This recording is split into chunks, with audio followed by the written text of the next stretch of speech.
Okay, so here is the battery. Let's open it up and check it out. I'm gonna use this for my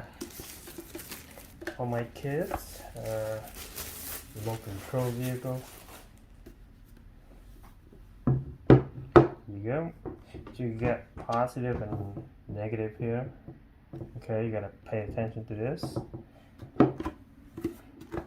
And it looks like the battery is sitting inside here that you can actually open. You can actually pry it open here and see what's inside, but I'm not gonna do that.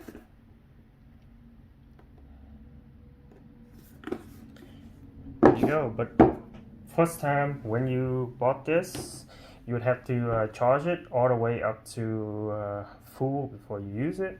And there you go. It looks very simple. It's not that heavy.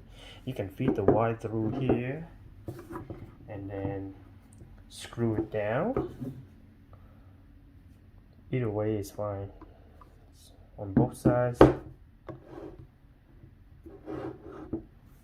That's cool. That's unique.